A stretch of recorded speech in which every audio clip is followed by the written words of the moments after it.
Hello there you guys, welcome to one of my videos. Going to be giving you my starting 11 prediction for our game against Liverpool on Sunday. This is the big one. Now, I think we're going to go with David De Gea in goal. I think David De Gea is getting back to his best. In the Burnley game, David De Gea didn't really have much to do. This is his 10th season at Manchester United, so he has been a long servant. And I said he will remain our number one for at least this season. He's made over 500 appearances for the club in all competitions. Now, a few years ago, you can say David De Gea was regarded as the best goalkeeper in the world. So yeah, him in goal.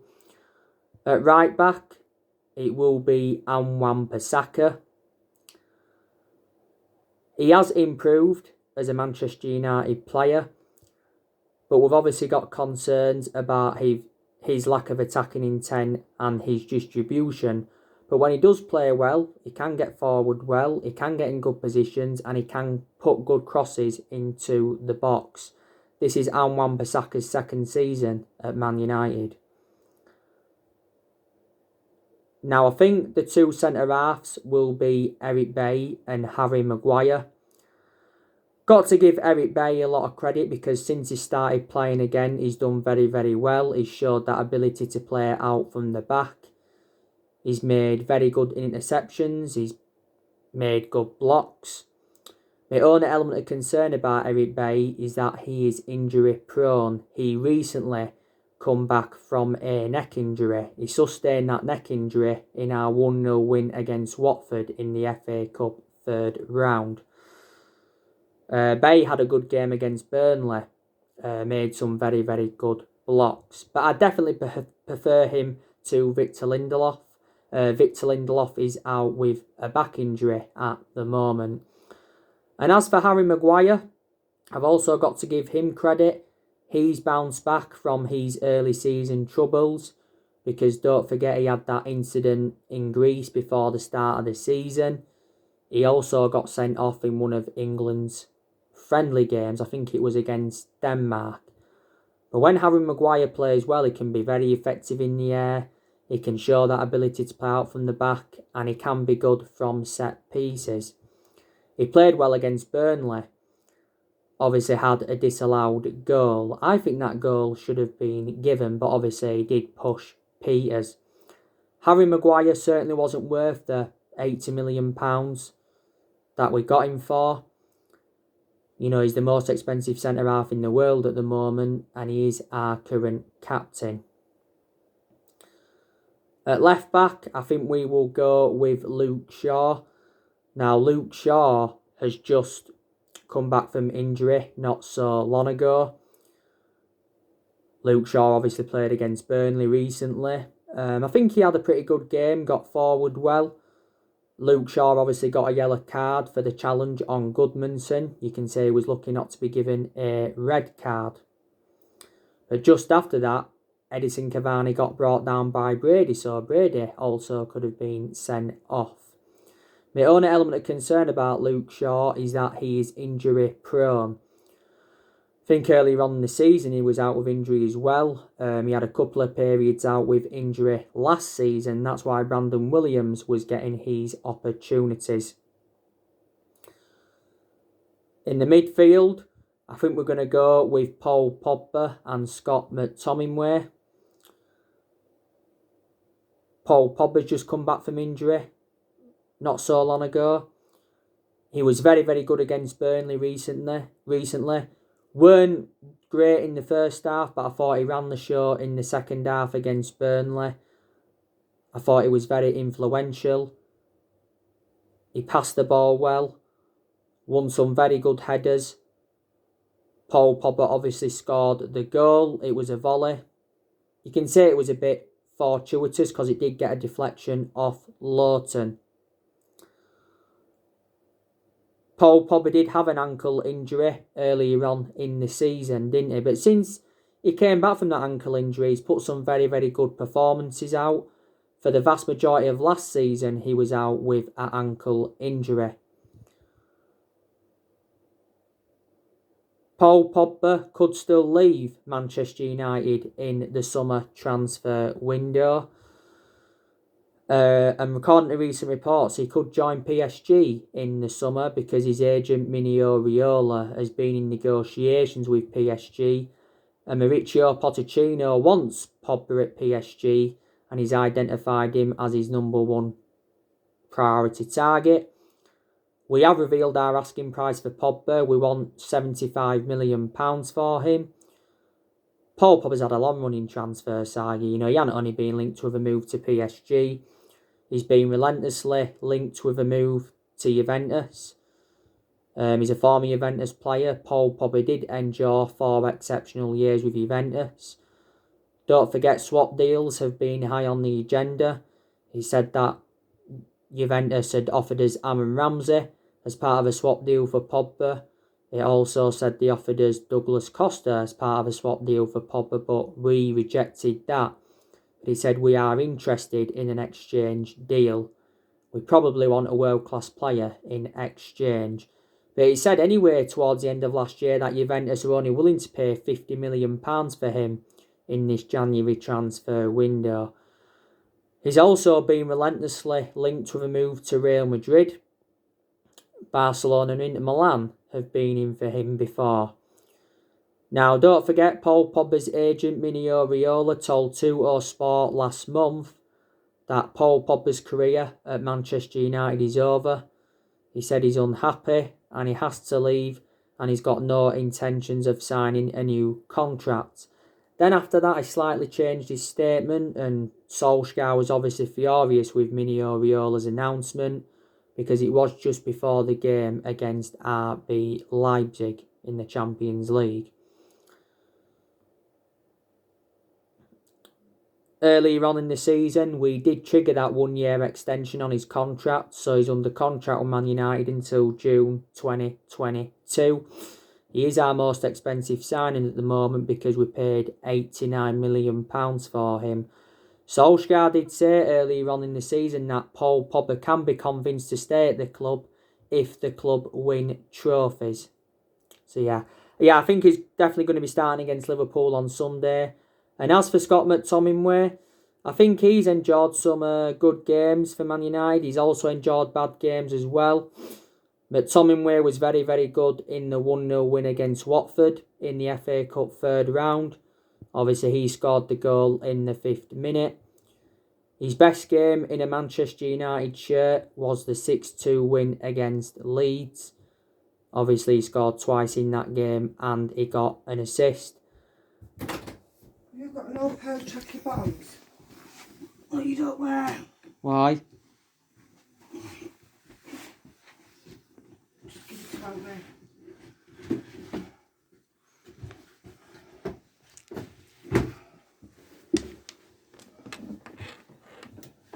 Give him to what?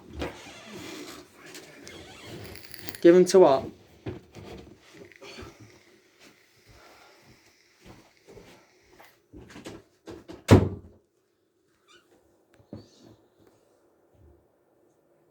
Like I say, McTominay's been part of the club for several years, and was it just after the first lockdown last year, he signed a 5-year contract with Manchester United.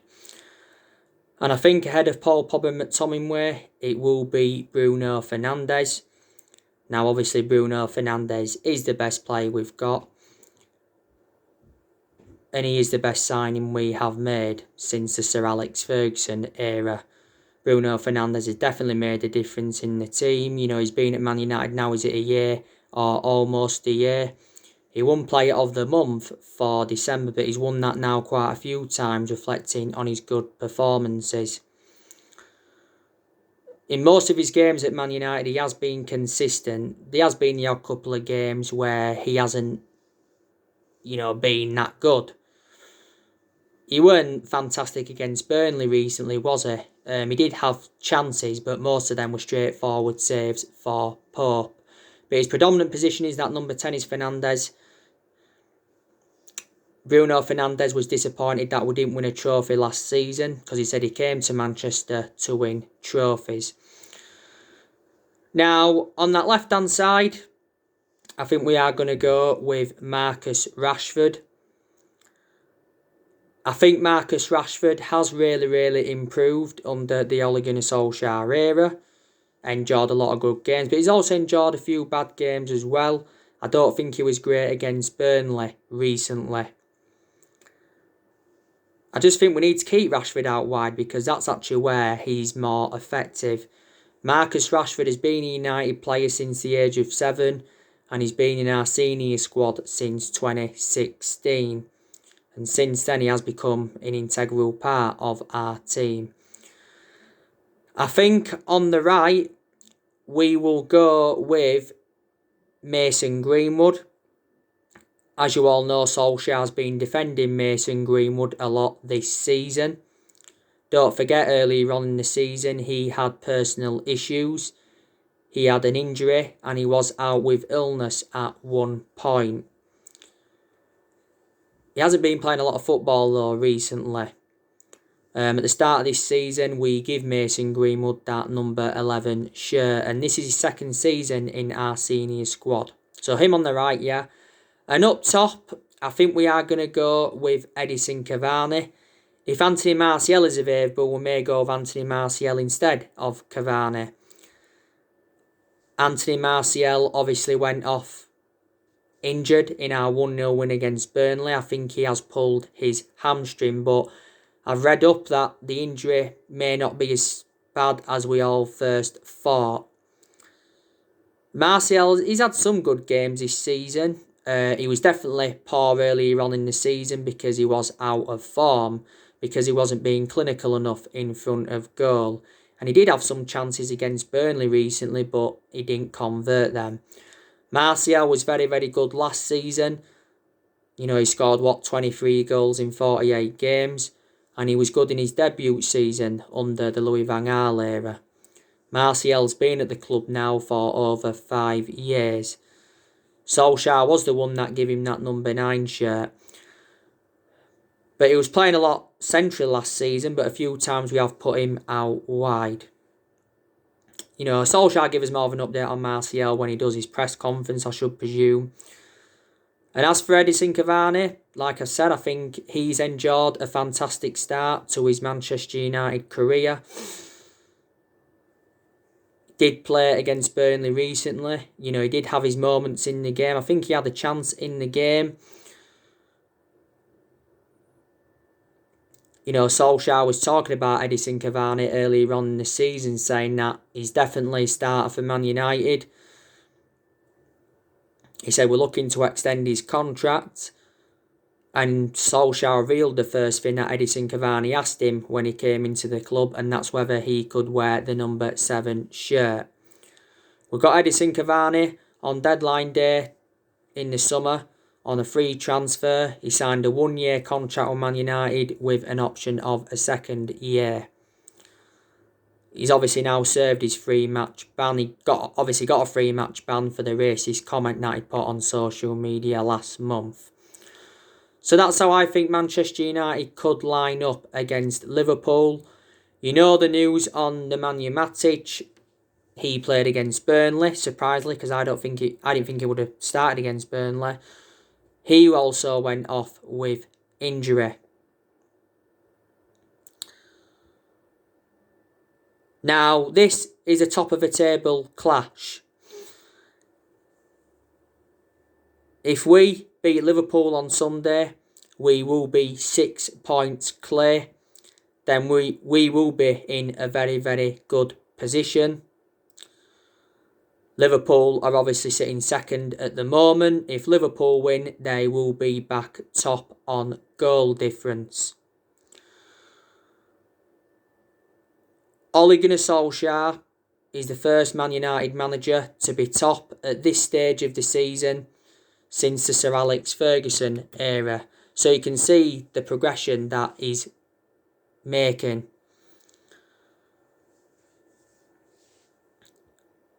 We are very good away from home in the Premier League.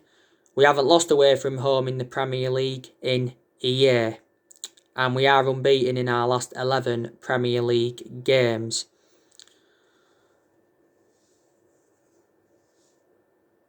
Man United and Liverpool are the two most successful clubs in England.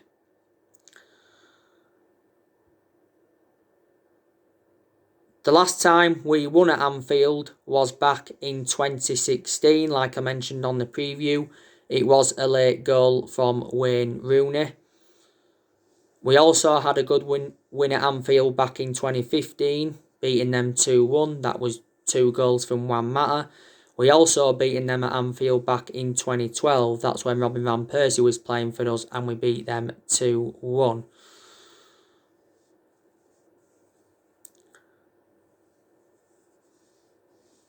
Liverpool won their last game. They beat Aston Villa 4-1 in the FA Cup third round. But they are winless in their last 3 league games. They lost their last league game to Southampton 1-0. But Anfield is a fortress. Liverpool are unbeaten in 69 Premier League games at Anfield. Obviously, we lost this fixture at Anfield last season 2-0. It was goals from Virgil van Dijk and Mohamed Salah. We lost at Anfield back in December 2018, 3-1. That was obviously Jose Mourinho's final game as Manchester United manager. There's obviously been quite a few draws in recent years between the two teams as well. There's been a few 0-0 draws, hasn't there? You know, Ole Gunnar Solskjaer made an admission saying that Liverpool have had 3 great years. And he also said that Liverpool are the best team in England. He actually said the same thing though about City the other week when they knocked us out of the EFL Cup semi-final. You know, Liverpool have got a very, very good manager in Jurgen Klopp. Probably regarded as one of the best managers in the world at this present time. Jurgen Klopp has won 4 trophies at Liverpool so far. You know, obviously last season he won the Premier League. That was Liverpool's first title in 30 years. He won the FIFA Club World Cup and he also won the Super Cup. And the season before he won the Champions League. Liverpool have won the Champions League 6 times. You know, Klopp has been Liverpool manager now for almost 6 years. I think it was last season he extended his contract with Liverpool until 2024.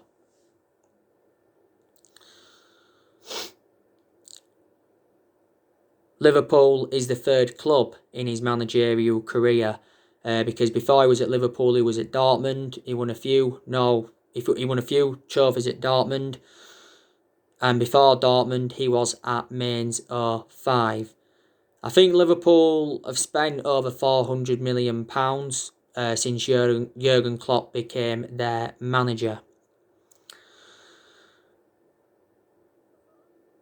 Like I said, Liverpool have had good managers over the years. They've also had some poor managers as well. You know, obviously before Klopp they had Brendan Rodgers.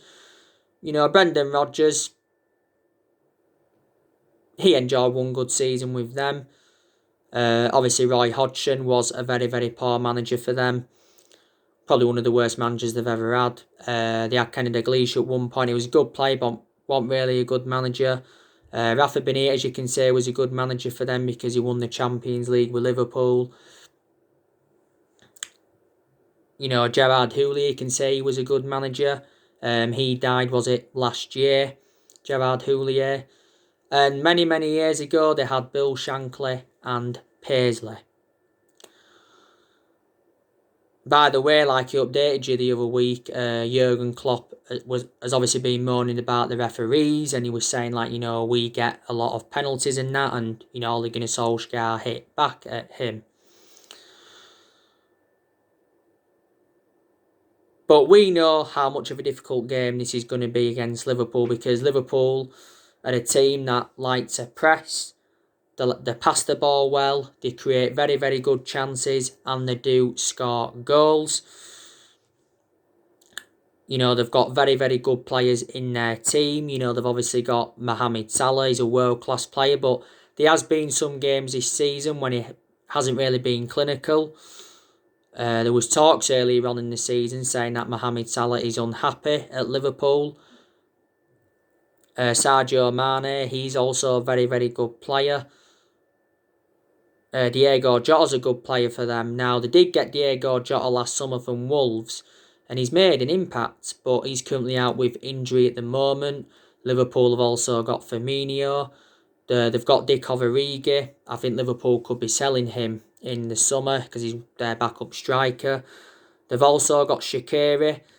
I think they could sell Shaqiri in the summer. He's obviously not one of their. He's not Liverpool's first choice. He does make an impact from the substitutes bench though. He scored in this fixture a few years ago, didn't he? Liverpool have obviously got Thiago. Obviously, they got him last summer from Bayern Munich. Don't forget, we wanted Thiago. And I think he's sustained a couple of injuries since he became a Liverpool player. Liverpool have got a lot of midfielders in their team. Obviously, one of them, is Thiago. They've got Jordan Henderson. He is one of their first choice midfielders. He is a good player, but he's not world class. You know, Liverpool have also got Jorginho Wijnaldum. There's been rumours saying he could be leaving in the summer because I heard he rejected a contract extension. I think it's Barcelona that have been linked with him. Liverpool have also got James Milner. Surely he'll be leaving at the end of the season, James Milner. Look at how old he is now, and you know, when he does leave Liverpool, what will happen? Will he retire, or will he go to another club before he retires? Liverpool have also got Oxlade-Chamberlain. He's made an impact at Liverpool, but he's sustained quite a few bad injuries for them. They've also got that Naby Keita. He's not one of their first choice midfielders. He's out with injury anyway, but even if he was available, you know, he wouldn't have started this Sunday. They've got Fabinho, who I like a lot as well. He's predominantly a holding midfielder, but you can actually play him as a centre-half as well, and I think Liverpool have been playing in there a few times because of the injuries to, you know, the centre-halves. Liverpool have also got that Curtis Jones, young player. They've got two fantastic fullbacks in Trent Alexander-Arnold and Andrew Robertson. I think Robertson was out injured earlier on in the season. You know, they do both cross the ball well, especially Trent Alexander-Arnold. They've got the best centre-half in the world in Virgil van Dijk. You know, Liverpool paid £75 million for him a few years ago now. You know, he's the second most expensive centre-half in the world. We know Van Dijk's not going to play Sunday because he's out for the season by the looks of things. They've got Gomez. He's also out with a bad injury. They've got Matip, who's one of their centre-halves. He's not one of their first-choice centre-halves. He's one of their backup centre-halves. Matip has been injured, but could he be available for Sunday? Liverpool have also got that Reece Williams as well. He's a young player. They've also got a very, very good goalkeeper in Alisson. Alisson is obviously Liverpool's first-choice goalkeeper. So yeah, and like I mentioned, you know, Liverpool let quite a few players go last year. You know, obviously they let Nathaniel Klein go, they let Lovren go, they let Adam Lallana go, they let Harry Wilson go out on loan, they let Trivela go, you know, they let Hoover go. So there you go. But like I mentioned on the preview, Solskjaer said he's ready for the Liverpool test. And he said the away trip at Anfield has come at the best time. We've got to prove ourselves against the big teams. You know, we haven't done that yet so far this season.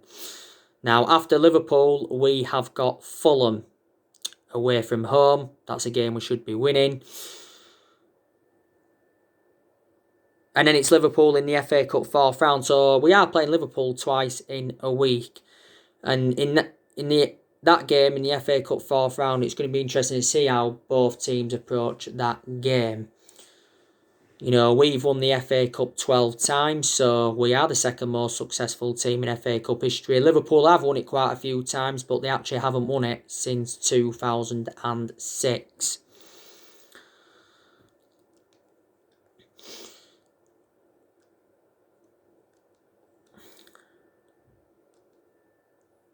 Now, you know the news on, the transfers and that. Ole Gunnar Solskjaer has already revealed his January transfer plans. And he said January signings are unlikely, but he's hoping a deal or two can be done. Now, the January transfer window shuts in just under 3 weeks. This January transfer window is Ole Gunnar Solskjaer's 5th transfer window at the football club. And Ed Woodward did promise that he will back Ole Gunnar Solskjaer. He's come out several times to support Solskjaer despite us having a poor start to the season, despite us getting knocked out of the Champions League. But Woodward did say towards the end of last year that we will back Ole Gunnar Solskjaer with a long-term plan centred around summer transfer windows. The other week, Solskjaer held talks with 6 players he wants to get rid of.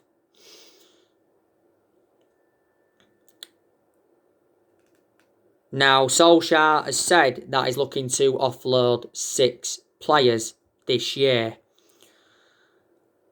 And surprisingly, one of them is not Jesse Lingard, because reportedly Solskjaer has made a decision on Jesse Lingard's future. He said he wants Jesse Lingard to stay at the football club for at least this month.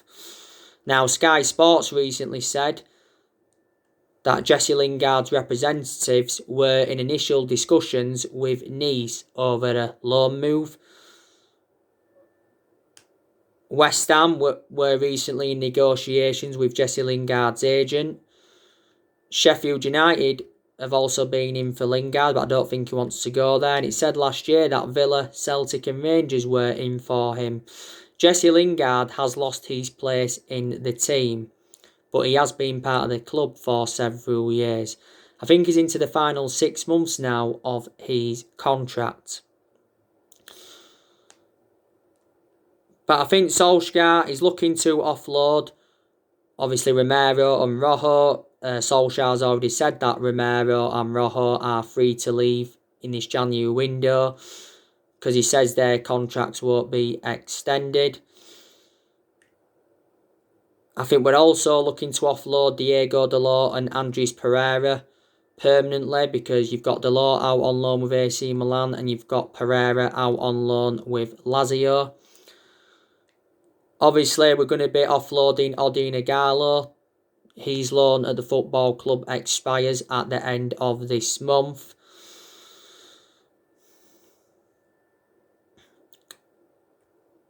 Obviously, there has been rumours of Daniel James going out on loan. And there's also been rumours of Brandon Williams going out on loan, because Brandon Williams is now our 3rd choice left back following the arrival of Alex Telles.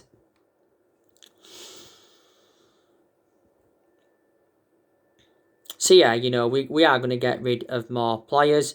Timothy Fosu-Mensah recently left the club to join Bayer Leverkusen for around 1.5 million. He signed a contract with Bayer Leverkusen until 2024. Timothy Fosu-Mensah is the first player to depart the club in this January transfer window.